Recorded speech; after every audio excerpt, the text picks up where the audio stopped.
င်္ဂလာပါရှင်ဒီရက်ပိုင်းအပူချိန်တွေကတော်တော်လေးပြင်းထန်နေတာအားလုံးအသိပေါ့နော်ဒီလိုအချိန်မှာအပြင်ထွက်သွားလာရသူတွေအတွက်အသက်အန္တရာယ်စိုးရိမ်ရတဲ့အပူရှက်ခြင်းမဖြစ်အောင်ဘယ်လိုနေထိုင်ရမလဲဆိုတာကိုဒီဝကဈေးဆိုင်မှာမျှဝေလိုက်ပါရရှင်ပထမဆုံးအနေနဲ့အပူဒဏ်ကာကွယ်ဖို့စောင့်ရန်အချက်လေးတွေကိုပြောပြပါမယ်ရှင်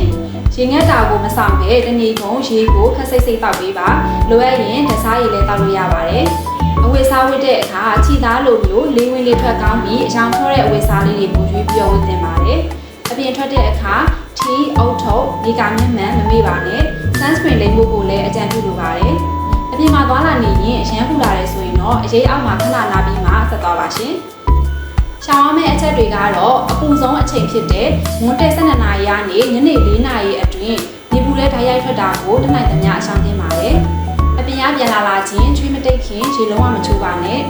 နောက်ပြီးအရက်ဘီယာကဖေးတက်ပါတာတွေနဲ့အချိုလွန်ကဲတဲ့အေးတွေကခန္ဓာကိုယ်ရဲ့ရေဓာတ်ကိုပို့ပြီးတော့ဆုံးရှုံးစေလို့အခုလိုအပူချိန်ပြင်းချိန်မှာအထူးရှောင်ရှားသင့်ပါတယ်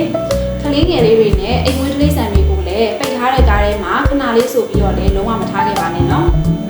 တကယ်လို့မိမိပါဝင်ခြင်းမှာကိုယ်အပူချိန်အလွန်တက်လာတာသတိလစ်တာချွေးလုံးဝမထွက်တာမျိုးဖြစ်လာတဲ့ဆိုရင်တော့နီးစပ်ရာဆေးရုံဆေးခန်းကိုအမြန်ဆုံးပို့ဖို့စီစဉ်ရင်အခုလိုအရေးပေါ်လုပ်ဆောင်ပေးလို့ရပါတယ်လူနာကိုအေးများတဲ့အရေးအောက်ကိုချက်ချင်းရွှေ့ပါထူထဲတင်းကျပ်တဲ့အဝတ်စားတွေဝတ်ထားရဲဆိုရင်တော့ချွတ်ပေးပါခနာကိုယ်ကိုရေဘက်တိုက်တာရေဖြန်းပြီးတော့ပန်ငါပြင်းပြင်းဖွင့်တာမျိုးတွေလုပ်လို့ရပါတယ်